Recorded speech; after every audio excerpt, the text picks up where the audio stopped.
잠깐 말씀 읽겠습니다. 요한복음 21장 1절부터 18절 말씀 교독하겠습니다. 제가 1절, 여러분이 2절 이런 식으로 교독하겠습니다. 1절. 그 후에 예수께서 디베랴 호수에서 또 제자들에게 자기를 나타내셨으니 나타내신 일은 이러하니라.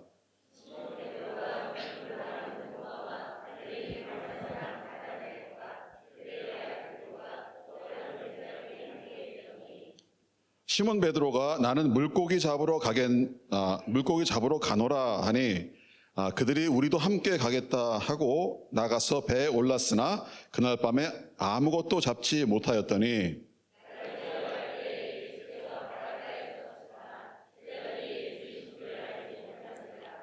예수께서 이르시되 얘들아 너희에게 고기가 있느냐 대답하되 없나이다.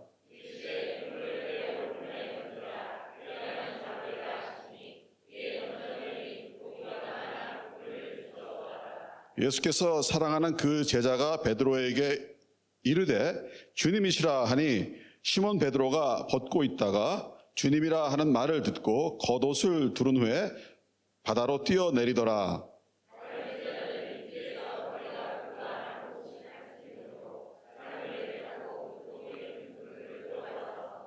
육지에 올라보니 숯불이 있는데 그 위에 생선이 놓였고 떡도 있더라.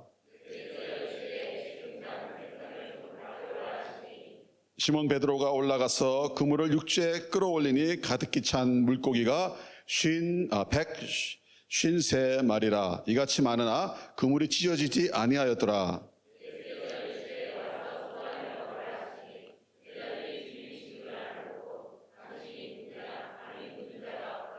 예수께서 가셔서 떡을 가져다가 그들에게 주시고 생선도 그와 같이 하시니라.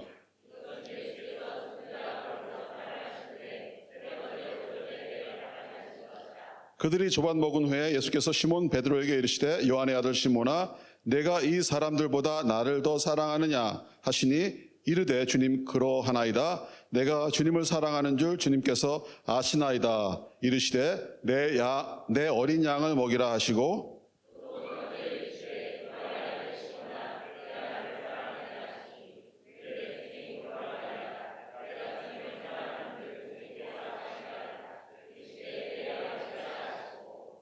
세 번째 이르시되 요한의 아들 시몬아 내가 나를 사랑하느냐 하시니 주께서 세 번째 내가 나를 사랑하느냐 하심으로 베드로가 근심하여 이르되 주님 모든 것을 아시오매 내가 주님을 사랑하는 줄을 주께서 아시나이다. 예수께서 이르시되 내 양을 먹이라.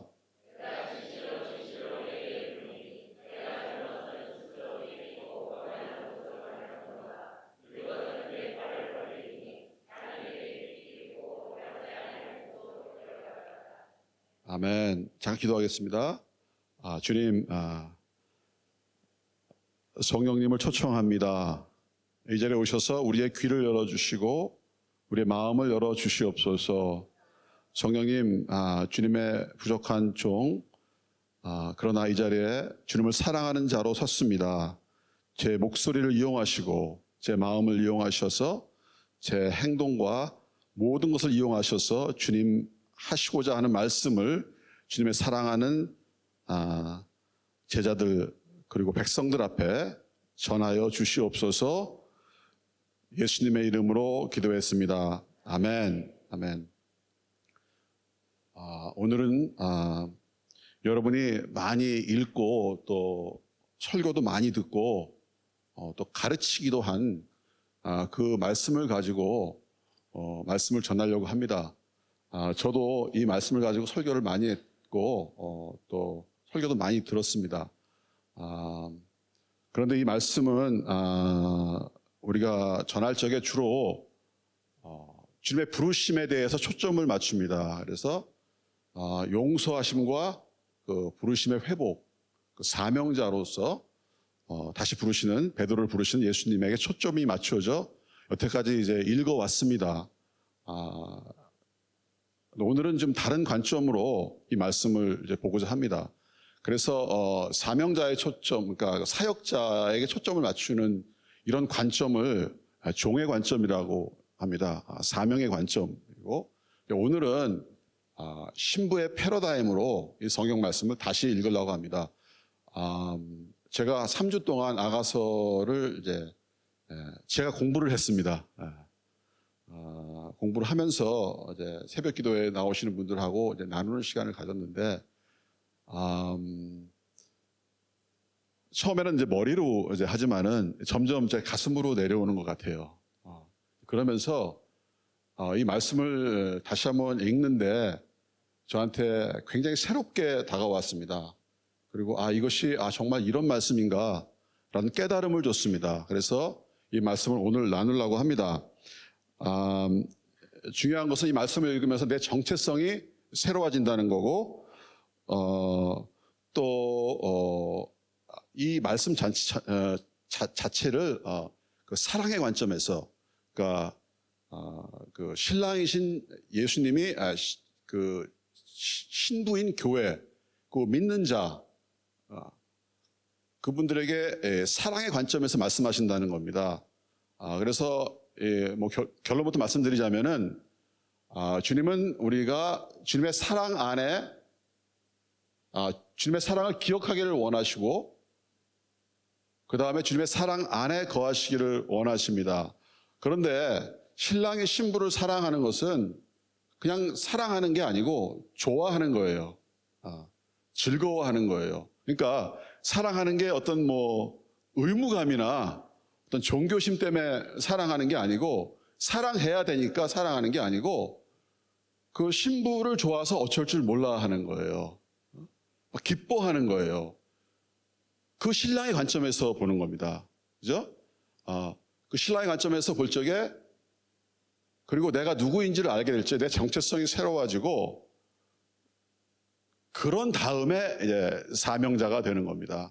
그래서 오늘은 그런 관점에서 말씀을 보겠는데요. 만약에 우리의 삶의 목적이 주님을 위해서 일하는 거다, 아마 이렇게 생각하시는 분이 많을 거예요. 나의 삶의 목적은 선교지에 나가서 열심히 일하는 거다. 나는 사역자가 되는 것이다. 이런 열심히 일하는 것이 나의 삶의 목적이라고 생각하시는 분은, 저는 오늘 이 목적을 내려놓으시길 바랍니다. 여러분의 삶의 목적, 여러분이 구원받고 창조되고 구원받은 그 목적이 일하기 위해서 그렇게 된 것이 아니고, 주님의 사랑을 알고 주님과 함께 사랑하기 위해서 그렇게 됐다는 것이 이해되는 것이 아니고 느껴지기를 원합니다. 이것이 성경에서 말하고 있는 것이라고 하는 것이 어떤 사람의 설교가 아니고 실제로 하나님의 마음이라고 하는 것이 느껴지기를 바랍니다. 이것이 사실이에요. 이것이 진리예요. 그런데 왜 우리는 그걸 못 느끼고 있는지, 우리에게는 많은 적이 있어요. 영적인 적이 있어요. 근데 오늘 말씀을 통해서 그것을 느끼기를 원합니다. 성령님께서 도와주시옵소서. 예수님의 이름으로 기도했습니다. 아멘. 자, 1절부터 3절입니다. 그 후에 예수께서 디베랴 호수에서 또 제자들에게 자기를 나타내신 일은 이러하니라. 시몬 베드로와 디두모라 하는 도마와 갈릴리 가나 사람 나다니엘과 세베대의 아들들과 또 다른 제자들이 함께 있더니, 시몬 베드로가 나는 물고기 잡으러 가노라 하니 그들이 우리도 함께 가겠다 하고 나가서 배에 올랐으나 그날 밤에 아무것도 잡지 못하였더니. 디베랴 바다는요, 영어로 타이베리어스예요. 디베랴 바다는 갈릴리 호수를 말합니다. 근데 왜 갈릴리 호수라고 안 그러고 왜 디베랴 바다라고 불렀을까요?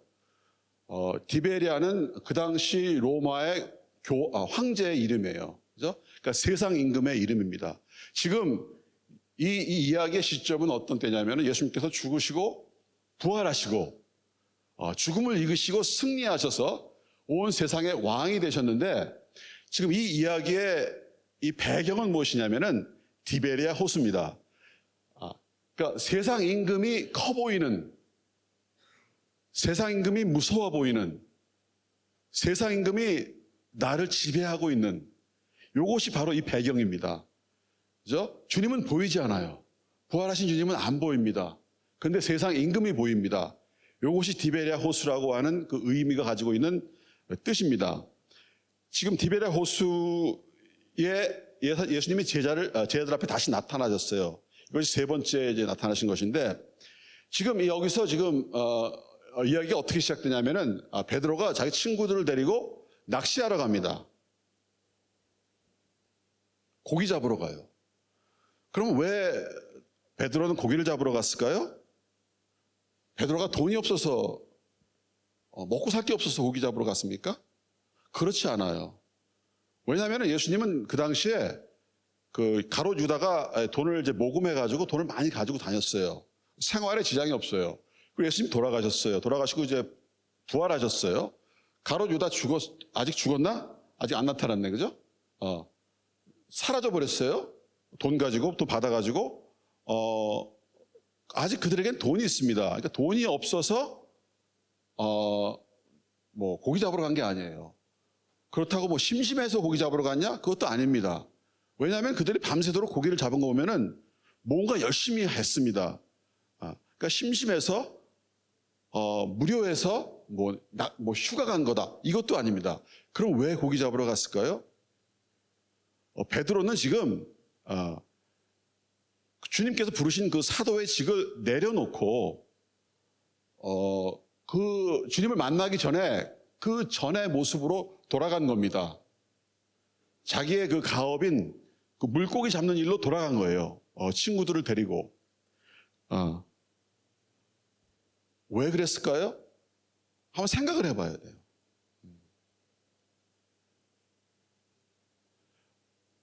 베드로는 자기 스스로 실패자라고 본 거예요. 그 여종 앞에서 그 두려움을 감당 못 해가지고 3번씩이나 주님을 부인했잖아요. 그런 베드로가 어떻게 이제 남은 여생을 주님을 위해서 충성되게 살 수 있겠습니까? 베드로는 죄책감과 수치심과 그런 것 때문에 자기 사도직을 사표낸 거예요. 내려놓은 거예요. 그리고 베드로가 생각하기에 내가 여기서 실패했지만 그렇지만 내가 물고기 잡는 일을 한다면은 그래도 이제 똑같은 실수는 안 하겠지. 그 사도의 자리는 엄청난 영적인 공격이 있는 자리 아닙니까? 그런데 이것을 내려놓고 그냥 물고기 잡으면은 그냥 평범하게 살면은 뭐 그런 일이 있겠느냐. 이제는 다시는 주님을 실망시켜드리고 싶지가 않다라고 하는 영적인 안전지대를 위해서 이것을 내려놓은 것입니다. 저는 이 마음을 너무 잘 알아요. 저도 이런 경험이 있거든요. 저는 이제 저희 아버지를 엄청나게 사랑했어요. 아버지가 저를 사랑하시고 그 대학 시험, 고등학교 졸업하고 대학 시험을 볼 적에 우리 아버지를 위해서 꼭 이 대학교에 합격하고 싶다. 그런 이제 대학교가 있었어요. 그리고 그거 꼭 합격을 하기 위해서 제가 또 과도 좀 낮춰서 안전선에 맞춰가지고 시험을 쳤는데 저는 당연히 붙을 줄 알았죠. 근데 그 발표 온 날 가보니까 제 이름이 없는 거예요. 그러니까 제가 그걸 딱 발견했을 때 제일 먼저 떠오르는 사람이 저희 아버지 얼굴이에요. 그 눈물이 막 나는데 진짜 그렇게 많이 눈물이 난 적이 없어요. 앞이 안 보일 정도로 눈물이 나요. 우리 아버지 때문에, 나 때문에 그런 게 아니야. 아버지한테 이것만큼을 해드리고 싶었는데 그리고 집에 안 들어갔어요. 제가 가출했습니다.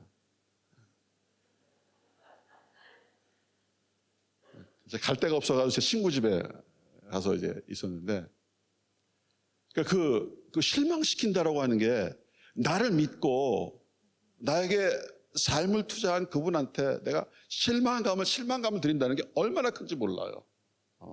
저는 그거에 기대감에 맞춰서 살아왔는데 저는 베드로의 마음을 이해합니다.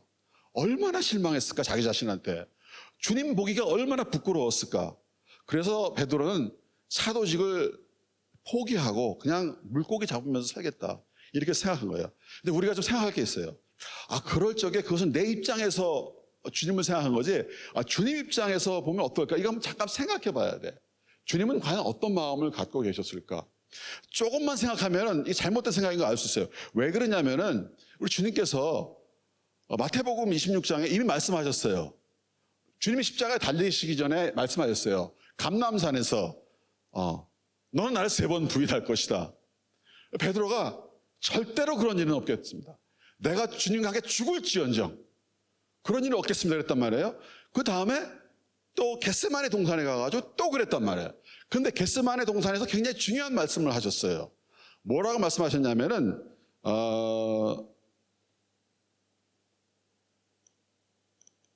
마태복음 26장 41절에 마음에는 원이로되 육신이 약하도다. 이게 이제 영어로 하면 좀 쉬워요. The spirit is willing, but the body is weak. 마음이 영이에요. 영은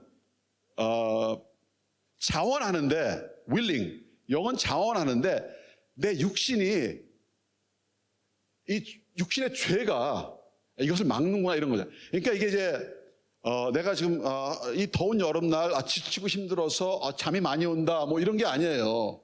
이거 굉장히 영적인 얘기예요. 내 영은 내 속의 깊은 속에서는 자원하는 심령이 있는데 내 몸이 말을 안 듣는 거야. 내 몸은 죄악 가운데 있는 거예요. 이 얘기를 한 겁니다. 이 동일한 얘기를요 아가서에서 얘기하는데 뭐라 그랬냐면은 내가 비록 거무나 아름다우니 이렇게 얘기합니다. 아가서 1장 4절인가 1장 5절 말씀. 예루살렘의 딸들이여 내가 비록 거무나 아름다우니. 이게 굉장히 중요한 말이에요. 내가 비록 검다고 하는 것은 뭐냐면은 내 마음이 검다는 거예요. 근데 내 마음 속에 내 마음이 있어요. 여러분 이거 아세요? 내 마음 속에 내 마음이 있어요.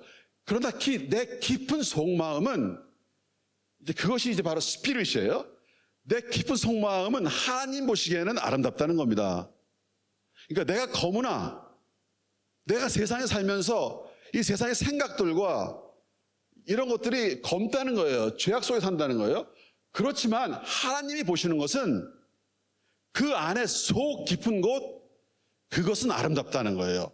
여기 보면은 게달의 장막 같을지라도 솔로몬의 휘장 같구나라는 말이 나와요. 게달의 장막이라고 하는 것은 이제 염소의 가죽으로 만든 천막인데 아주 어두침침한 칙칙한 색깔이에요. 그것은 이제 천막의 바깥에 치는 거라서 사람들이 보면은 지저분해 보여요. 그러니까 사람들이 볼 수 있는 건 무엇이냐면은 게달의 장막이에요. 근데 내가 게달의 장막 같으나 솔로몬의 휘장 같다 그랬어요. 솔로몬의 휘장은 뭐냐면은 솔로몬의 그 성전에 지성소에 치어져 있는 하얀 천막입니다. 사람들은요 지성소에 쳐진 이 커튼을 볼 수가 없어요. 그럼 누가 보세요? 하나님이 보시는 거예요. 하나님이. 사람들이 보기에는 나도 사람이니까 내가 보기에도 나는 검은 거예요. 그런데 우리 하나님이 보시는 거는 그 깊은 속에 우리 마음속의 지성소 그 스피릿을 보는데 그것은 아름답다는 겁니다. 우리 주님이 우리가 뭐 회개해가지고 죄를 짓지 않겠다고 약속해가지고 우리를 구원해 주신 것이 아니에요. 우리 주님은 우리가 죄인인 줄 알면서 우리를 구원해 주신 거예요. 우리 주님은 우리가 죄를 회개한 다음에 다시는 죄를 짓지 않는다고 생각하지 않으세요. 또 넘어지는 걸 다 알고 있지만은 그래도 주님 보시기에는 너무나 아름다운 거예요. 왜 그럴까요? 우리의 깊은 속 마음 거기에 솔로몬의 휘장이 있는 겁니다. 이것이 주님의 마음이에요. 주님이 보시기에 지금 베드로는 실패했어요. 그런데 주님 보시기에는 그래도 아름다운 거예요. 왜 그럴까요? 주님은 그 가장 깊은 속마음을 보고 계신 겁니다.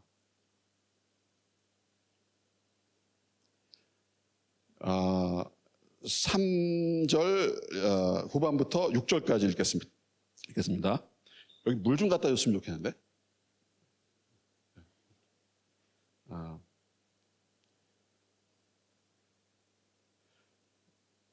나가서 배에 올랐으나 그날 밤에 아무것도 잡지 못하였더니 날이 새어 갈 때에 예수께서 바닷가에 서셨으나 제자들이 예수인 줄 알지 못하는지라.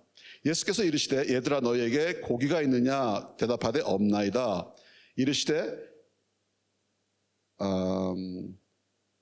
그물을 배 오른편에 던지라 그리하면 잡으리라 하시니 이에 던졌더니 물고기가 많아 그물을 들 수 없더라.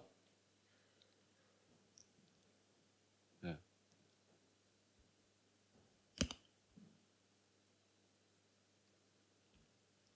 자기들은 생각하기에 하나님과의 관계를 좀 낮춰서, 왜냐하면 너무 열심히 하니까 자꾸 실패하는 거예요. 또다시 실패를 경험하고 싶지 않은 거예요. 너무 아픈 거예요. 그러니까 이제 그런 관계가 아닌 그냥 2등급의 관계에서 주님을 섬기겠다. 그리고 자기가 잘하는 거 보니까 물고기 잡는 거잖아요. 그 물고기 잡는 일을 하면 되겠지 했는데 이게 됩니까? 또 안 되는 거예요. 이제 그럴 때는 우리는 완전히 탈진해 버리는 겁니다. 완전히 지쳐버리는 거예요. 여러분, 우리가 탈진하는 이유는 일을 많이 해서 탈진하는 것이 아닙니다. 여러분 삶 속에 탈진합니까? 지쳤습니까? 힘들어요? 일이 많아서 힘든 게 아니에요. 주님이, 성령님이 함께하지 않기 때문에 힘든 거예요. 또 하나는 내가 뭔가 남을 즐겁게 해주기 위해서 너무 애쓰는 거예요. 나의 능력 이상으로. 주님이 그거 원치 않으세요. 탈진하는 거 원치 않으세요. 아무런 열매가 없습니다. 그러면 탈진합니다. 일을 많이 했는데 아무런 보상도 없는 것 같고 열매도 없는 것 같고 아무것도 없는 것 같아요. 그러면 우린 탈진하는 거예요. 그럴 때 우리 주님이 나타나셨어요. 그래서 나타나셔가지고 야단을 치지 않으세요. 야단을 치지 않으시면서 물고기를 잡게 해주세요. 여러분, 우리 예수님이 그러신 분이세요. 우리 하나님이 그러신 분이세요. 내가 힘들고 지쳐있을 때 야단 치지 않으세요. 그리고 내 마음의 진정으로 원하는 것이 무엇인지 그것을 채워주세요. 이들한테는 물고기를 원했어. 그 당시에는 굉장히 영적이 아닌 것 같으죠. 그런데 그게 중요한 거예요. 제가 집을 나서가지고 참 부끄러운 얘기인데요. 제가 이제 어렸으니까 제가 가출했잖아요. 제 아버지께서 저를 찾아내셨어요. 갈 데가 별로 없거든요. 친구 집밖에. 찾아내셨는데 제가 전화를 안 받았어요. 직접 통화를 할 수가 없겠더라고요. 그러다가 한 열흘쯤 지난 다음에 제 친구 집에서 한 달을 제가 이제 먹고 살았어요. 제가 이번에도 와가지고 한 달 이상을 제가 제 친구 집에 야가서를 가르치느라고, 똑같은 친구인데, 있는데 이번에 지금 목적이 틀려요. 근데 이제 한 열흘쯤 되니까 아버지께 통화를 하셨는데 처음으로 대화를 했어요. 아버지께서 저한테 물으시는 게, 대서봐, 내가 너한테 뭐 해줄까? 그러는 거예요. 제가 뭐라고 그랬겠어요? 아버지, 전축을 사주세요. 그 당시에는 내가 전축이 참 중요했어요. 지금은 이제 사운드 시스템, 뮤직 시스템이죠. 친구네 집에 전축이 좋은 게 있었어요. 갖고 싶었어요. 아버지, 전축을 사주세요. 그랬어요. 그때 아버지께서, 그래, 내가 사줄게, 당장 들어와.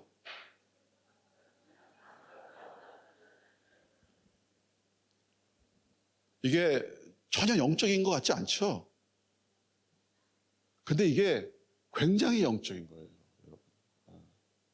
우리 주님이 뭐 그냥 영적인 거 그냥 막 해주시고 그러시는 분으로만 생각하는 분이 있는데 그렇지 않다는 거예요. 나의 정말 말도 안 되는 이런 그 소원일지언정 내가 그런 어려운 상황에 있을 때 주님께서 들어주신다는 겁니다. 그러니까 기도에는 바보 같은 기도가 없다는 거예요. 주님과의 대화만 되면은. 우리 성경에 나와 있는데요. 잠언서 13장 12절에 보면은 소망이 더디 이루어지면 그것이 마음을 상하게 하거니와 소원이 이루어지는 것은 곧 생명나무라. 그러니까 이게 들어지면은 갑자기 생기가 살아나는 거예요. 사랑을 느끼는 거예요. 여러분도 그런 체험하시기 바랍니다. 아멘. 아멘 안 하시네? 아멘. 그래요. 그런데 여러분, 우리 주님은 정말 이 제자들이 무엇을 원하는지를 알고 계셨어요. 정말 이 제자들이 원하는 게 뭔지 아세요? 주님과 함께 식사하는 거예요. 정말 원하는 것은, 이들이 원하는 것은 그들이 정말 사랑했던 주님과 함께 식사 한번 하는 거예요. 7절부터 13절입니다. 예수께서 사랑하는 그 제자가 베드로에게 이르되 주님이 싫어하니 시몬 베드로가 벗고 있다가 주님이라 하는 말을 듣고 겉옷을 두른 후에 바다로 뛰어내리더라. 다른 제자들은 육지에서 거리가 불과 한 50칸쯤 되므로 작은 배를 타고 물고기가 든 그물을 끌고 와서 육지에 올라보니 숯불이 있는데 그 위에 생선이 놓였고 떡이 있더라. 예수께서 이르시되 지금 잡은 생선을 좀 가져오라 하시니 시몬 베드로가 올라가서 그물을 육지에 끌어올리니 가득히 찬 물고기가 153마리라. 이같이 많으나 그물이 찢어지지 아니하였더라. 예수께서 이르시되 와서 조반을 먹으라 하시니 제자들이 주님이신 줄 아는 거로 당신이 누구냐 감히 묻는 자가 없더라. 예수께서 가셔서 떡을 가져다가 그들에게 주시고 생선도 그와 같이 하시니라. 이것은 예수께서 죽은 자 가운데서 살아나신 후에 세 번째로 제자들에게 나타나신 것이라. 이들이 엄청난 기적을 체험했어요. 그들은 3년 동안 훈련받은 게 있어요. 이 참 훈련이 중요합니다. 주님이 말씀하시면 순종하는 걸 훈련했어요. 그러니까 그들은 그냥 훈련 받은 대로 하는 겁니다. 주님께서 주님이신지도 몰랐어요. 눈이 아직 안 떠졌어요. 근데 말씀하시니까 그냥 순종을 한 거예요. 순종을 했더니 기적이 일어난 거예요. 그러니까 밤새도록 고기를 못 잡았는데 그 말 한마디 순종했더니 고기가 잡히는데 이 그물이 찢어질 정도로 끌어올릴 수 없을 정도로 잡힌 거예요. 이 기적을 체험하고 나니까 그들이 눈이 열리는 겁니다. 그러니까 요한이 보고서 주님이시라. 눈이 열린 거예요. 부활하신 주님이 다시 보인 거예요. 그리고 베드로가 그 말을 듣고서 옷을 벗고 있다가 그냥 겉옷을 두르고서 한 80m 정도 됩니다. 80m, 90m 되는 그 거리를 그냥 헤엄을 쳐가지고 그냥 정신없이 가는 거예요. 그리고 제자들은 배를 그 해변가에 대놓고 보니까 주님께서 어느샌가 숯불을 직접 준비하셨어요.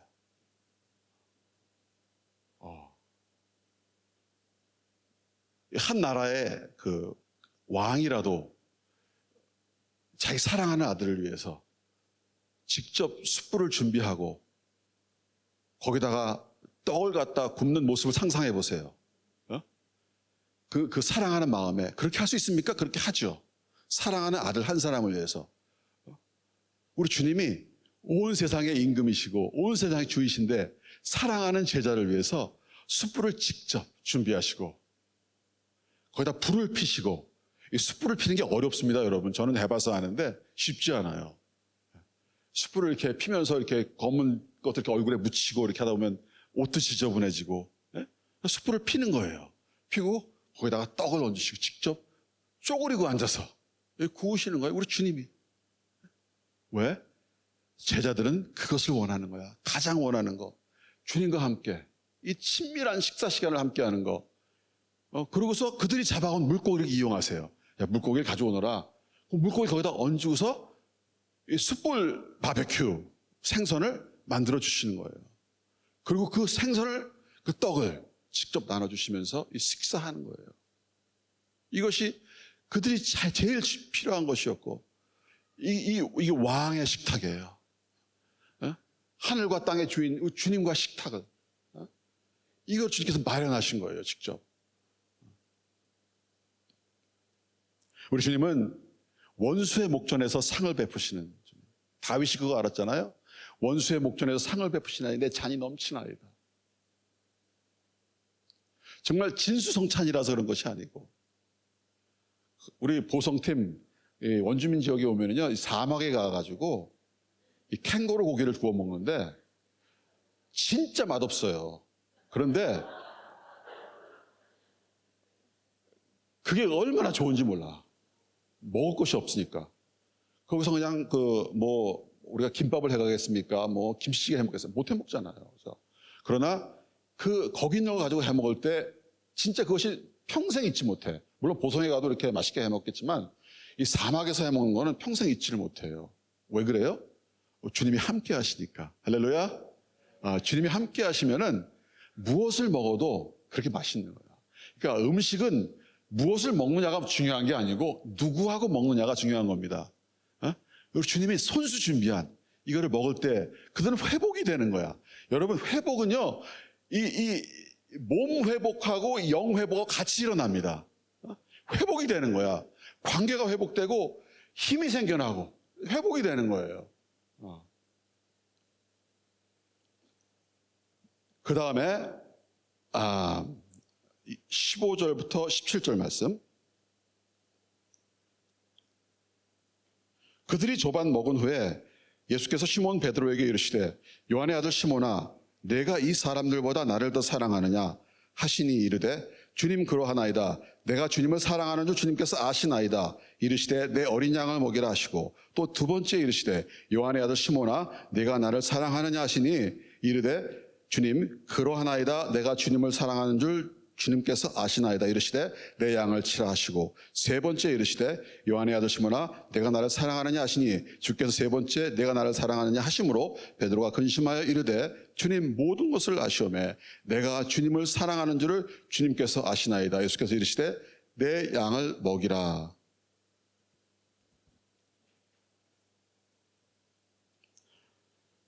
식사를 다 마친 다음에 어느 정도 회복이 됐을 때 주님께서 베드로에게 똑같은 질문을 3번 합니다. 이 말씀을 읽을 때마다 저는 이런 생각이 들어요. 이거 뭐 꼭 다 읽어야 되나? 똑같은 내용인데. 항상 읽을 때마다 길다. 이런 생각이 들어요. 그리고 또 게다가 또 아는 구절인데. 근데 베드로는 아마 더 그랬을 것 같아요. 왜 자꾸 똑같은 질문을 3번씩이나 하실까?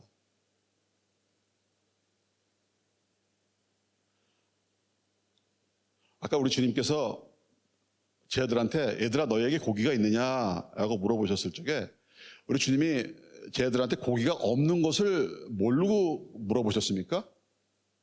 그렇지 않아요. 고기 없는 걸 아셨다는 거예요. 그죠?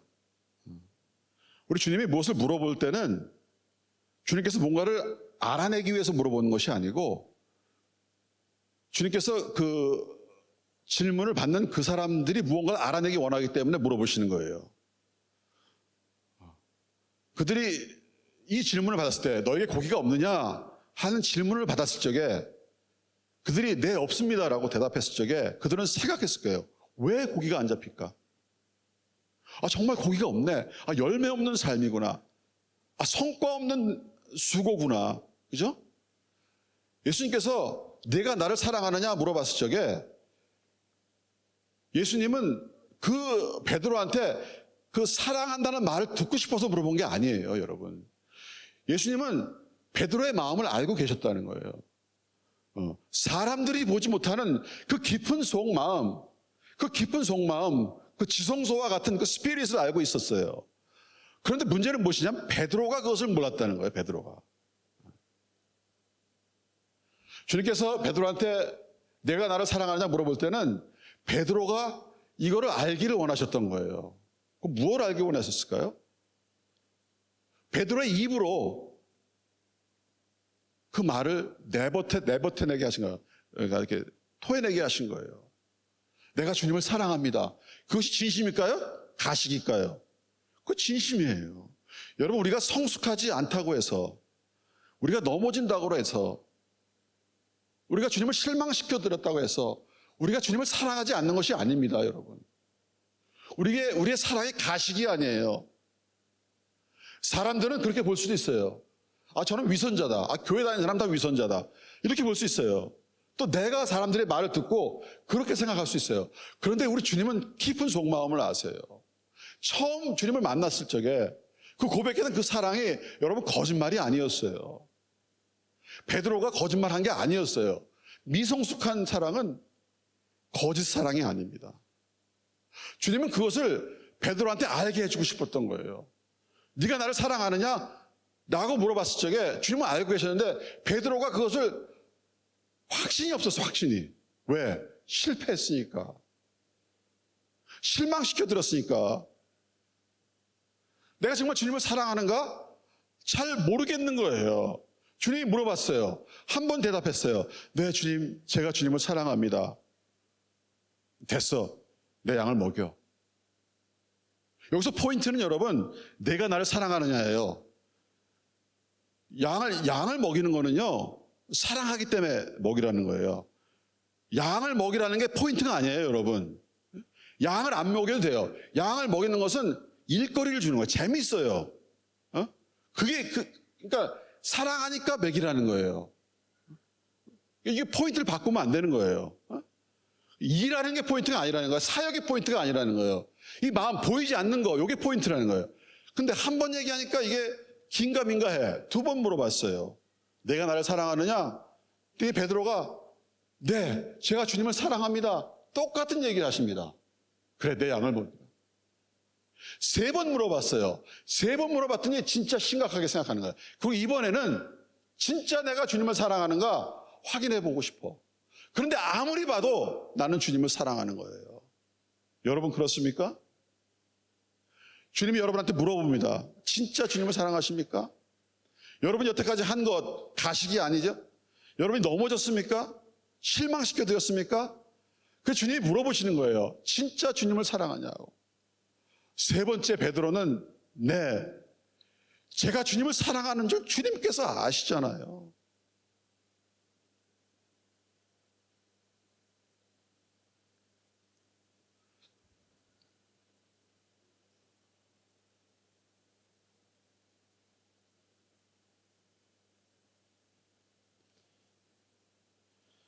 정체성에 대한 문제입니다. 우리는요, 우리의 정체성을 사역자, 집사, 장로, 권사, 이런 거에 정체성을 둬요. 나는 무슨 일을 한다, 교회에서. 나는, 예배자다. 나는 선교사다. 여기에 정체성을 두는 사람들이 있어요. 그럼 나는 이런 사람이다. 나는 어느 교회의 무슨 집사다. 오늘 주님께서 정확하게 베드로의 정체성을 알려주셨어요. 베드로의 정체성은 실패한 사도가 아닙니다, 여러분. 베드로의 정체성은 실패한 사도가 아니고 베드로의 정체성은 주님의 사랑을 받는 자이고 마음속으로부터 주님을 사랑하는 자, 이것이 정체성이에요. 만일 베드로의 정체성이 베드로의 삶의 목적이 주님을 사랑하는 것이고 주님의 사랑을 받는 자라면 베드로는 이미 성공한 자입니다. 여러분, 이 마이크의 목적이 내 목소리를 여러분한테 확대시키는 건데 그 일을 하고 있다면 이 마이크는 지금 성공한 거예요. 맞죠? 맞죠? 만약에 여러분의 살아있는 존재의 목적이 주님의 사랑을 받는 것이고 주님을 사랑하는 것인데 그 일이 이미 일어나고 있다면 여러분의 인생은 이미 성공한 것이에요. 그것이 여러분의 정체성이라면, 그것이 인생의 목적이라면 이미 여러분은 성공한 삶을 살고 있는 것이에요. 그럼 사역은 뭐냐? 성공한 사람들이 즐기면서 하는 게 사역이에요. 아멘? 여러분, 선교지에 나가는 거는 일하러 나가는 게 아니에요. 놀러 가는 거예요. 아멘? 우리 주님께서 일 다 하고 계세요. 우리 주님과 함께 교제하기 위해서 가는 거예요. 그러니까 물론 선교 후원금을 받는 것도 좋지만은 선교는 본인이 돈 벌어서 가는 것도 더 재밌어요. 어차피 놀러 가는 거니까. 할렐루야. 선교는요, 할 일이 없어도 가는 거예요. 왜? 주님과의 시간이니까. 선교는 성공한 사람이 가는 거예요. 주님을 사랑하고 주님의 사랑을 받고 주님께 사랑을 표현하기 위해서. 할렐루야. 우리의 정체성이 무엇입니까? 여러분의 정체성이 무엇이에요? 주님의 일꾼입니까? 사역자입니까? 선교사입니까? 아니면 주님을 사랑하는 자입니까? 여러분, 주님의 신부, 마지막 때에는 주님의 신부의 정체성을 가진 사람을 주님이 찾고 있습니다. 그거 외에는 이 세상을 이길 힘이 없어요. 그거 외에는 이 타락한 세상에서 주님의 그 첫 번째 계명을 회복시킬 방법이 없습니다. 주님의 첫 번째 계명은 주님을 마음과 몸과 뜻과 정성을 다해서 사랑하는 거. 그것이 첫 번째 계명. 크고 첫째 되는 계명인데 그걸 회복시킬 수 있는 방법이 없어요. 주님의 신부의 정체성을 가지고 살아가는 거예요. 저는요, 이 말씀이 굉장히 중요합니다. 왜냐하면은 제가 이제 한 6년 전에 호주에 갔을 때 신학 공부를 시작했어요. 근데 전도사로서 이제 그 한인교회를 섬겼어요. 전도사로서. 제가 주 100불 받았습니다. 주 100불. 주 100불 받고 섬겼어요. 그때 이제 장로님들이나 권사님들이 많이 도와주셨어요. 근데 그 장로님 중에 한 분이 저를 굉장히 좋아하셨는데 저한테 선물을 주셨어요. 그분이 붓글씨를 쓰세요. 그 붓글씨로 이 요한복음, 요한의 아들 시몬아, 내가 다른 사람들보다 나를 더 사랑하느냐? 내 양을 먹이라. 그걸 붓글씨로 써가지고 그걸 이렇게 다 표구를 해가지고 액자에 넣어가지고 저한테 선물로 줬어요. 제 전도사 때. 그걸 제가 지금도 가지고 있고 귀하게 생각해요. 참 좋은 말씀이야. 제가 볼 때마다 좋아요. 그래서 제가 볼 때마다 느끼는 거는 저것이 나의 정체성이다. 근데 제가 그것을 어떤 패러다임으로 봤냐면은 사역자의 패러다임으로 봤어요. 나는 주님의 종. 나는 목사야지 돼. 나는 양을 먹여야지 돼. 이렇게 본 거예요. 그렇게 수십 년을 보았어요. 그런데 실제로 제 삶이 그렇습니까? 그렇지 않다는 거예요. 저는 호주에서 목회를 하다가 한 8년 전, 9년 전에 목회를 내려놨습니다. 호주 목회를 하다가 그리고 기도의 집을 시작했어요. 목회를 내려놓게 된 동기에는 여러 가지가 있지만 그 중에 하나는 저의 부족함도 있다는 거예요. 저는 양이 없어요. 양이. 예. 말씀을 전하고 싶어도 말씀을 전할 데가 없어요. 우리 손 목사님은 제 마음을 너무 잘 알아. 그래서 기회를 주시는 거예요.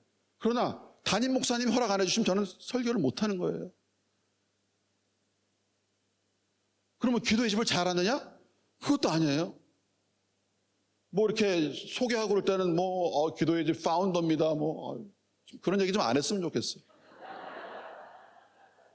제가 보기에 저는 진짜 잘하는 게 없는 거예요.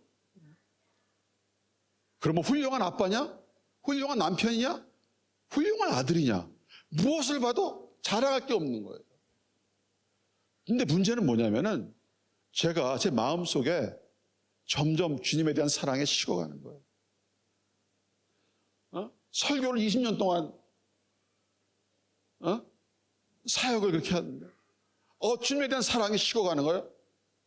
이거는 제가 감당을 못 하겠는 거예요. 그럴 적에 아가서를 공부한 겁니다. 그리고 새로운 패러다임을 알게 됐어요. 신부의 패러다임. 새로운 정체성. 나의 정체성은 사역자가 아니구나. 나의 정체성은 선교사가 아니구나. 나의 정체성은 주님을 사랑하는 자로구나. 라고 하는 것이 뼛속까지 느껴지기를 제가 기도하면서 아가서를 하는 겁니다. 여기 아가서의 새벽 기도에 나오신 분은 저를 도와주신 분이죠. 제가 그분들 도와주는 게 아니에요. 제가 그걸 뼛속까지 느끼길 원하면서 내 정체성이 바뀌길 원하면서 주님, 저의 정체성은 사역자가 아닙니다. 나는 실패한 사역자가 아닙니다. 나는 주님을 실망시켜주는 자가 아닙니다. 저는 주님을 사랑하는 자입니다. 저는 주님의 사랑을 받고 있고 제 깊은 마음속은 솔로몬의 휘장입니다. 제가 검지만은 주님, 저는 주님이 보시기에 아름다운 자입니다. 그것이 저입니다. 라고 하는 정체성. 이것을 제가 확인하고 또 확인하고 그것이 아가서의 기간이에요. 힘들지만은 그러나 저는 이것이 일어나길 바랍니다. 그러면은 나는 성공한 거예요. 저는 여러분이 성공하길 바랍니다.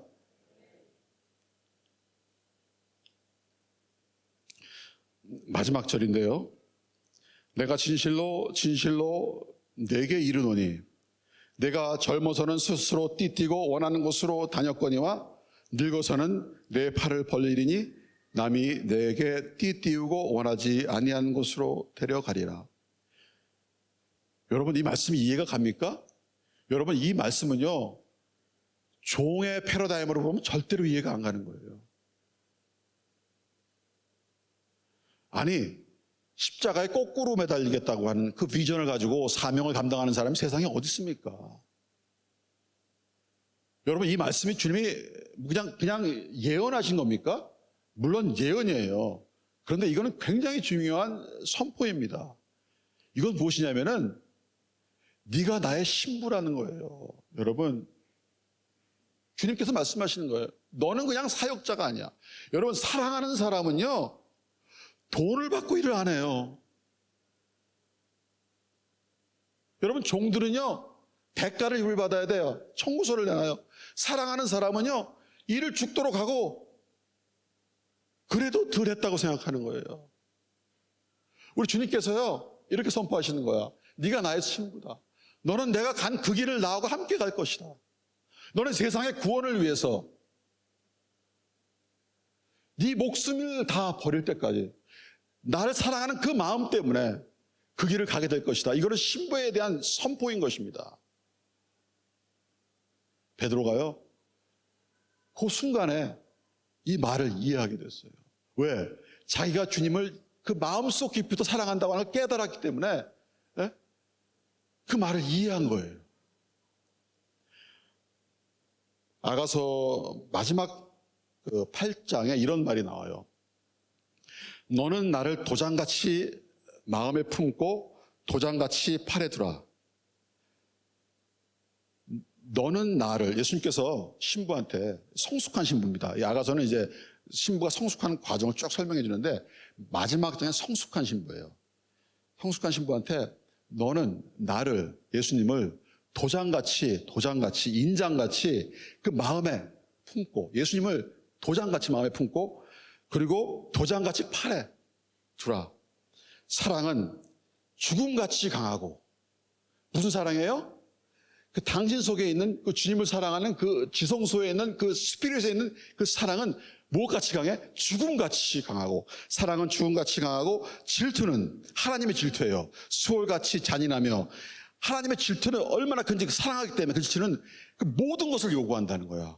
수월같이 잔인하며 불길같이 일어나니 그 기세가 여호와의 불과 같으니라. 많은 물도 이 사랑을 끄지 못하겠고, 물이라고 하는 건 세상, 죄악. 많은 세상의 죄악이 이 사랑의 불을 끄지 못하겠고, 홍수라도 삼키지 못하겠으니 사람이 그의 가산을 다 주고 바꾸려 한다 할지라도 오히려 멸시를 받으리라. 이 주님을 사랑하는 이 사랑, 이 목숨을 바쳐 사랑하는 이 사랑, 이것이 신부를 사랑하는, 신부가 신랑을 사랑하는 신부의 패러다임에서만 이해할 수 있는 그러한 사랑인 것입니다. 여러분, 오늘 이 말씀은요, 그냥 사역을 회복시키는 그런 말씀이 아닙니다. 이 말씀은 여러분의 정체성을 회복시키는 거예요. 여러분이 미성숙하고 성숙하다 하지 않을지라도 주님은 여러분을 사랑하신다는 거, 그리고 여러분의 도달하는 그 지점은, 마지막은 주님이 오시기 전에 이러한 완전히 성숙한 사랑에 여러분이 이를 것이라고 하는 선포를 하는 것입니다. 여러분은 그러지 않을 수 있어요, 지금. 그러나 분명히 하나님은 여러분을 알고 계세요. 여러분이 거기에 도달할 것인지 알고 계시다는 거예요. 그러나 주님을 사랑하는 그 사랑은 이런 것입니다. 정말로 주님을 도장같이 내 마음에 품고, 도장같이 내 팔에 새기고, 정말 불도 끄지 못하고, 이 세상에 홍수도 끄지 못하고, 아무것도 끄지 못하는 그 사랑이 여러분 안에 있기를 예수님의 이름으로 축원합니다. 여러분, 오늘 같이 기도할 적에 여러분의 사랑이 회복되기 원합니다. 여러분의 사랑이 기억되기 원합니다. 여러분이 정말 주님을 사랑하십니까? 그 사랑이 있습니까? 주님을 실망시켜 드렸습니까? 여러분, 기도하세요. 여러분, 주님은 여러분의 기도를 들으십니다. 그리고 여러분 그 여정이 마칠 때까지 주님과 함께 하세요. 만일 여러분의 정체성이 사역이었다면 이제 내려놓으세요. 만약 여러분의 정체성이 집사였다, 권사였다, 사역자였다, 이제 내려놓으세요. 내 정체성이 주님을 사랑하는 주님의 신부입니다. 오늘 그것이 바뀌기를 바랍니다. 그리고 그것을 가지고 기도하시기 바랍니다.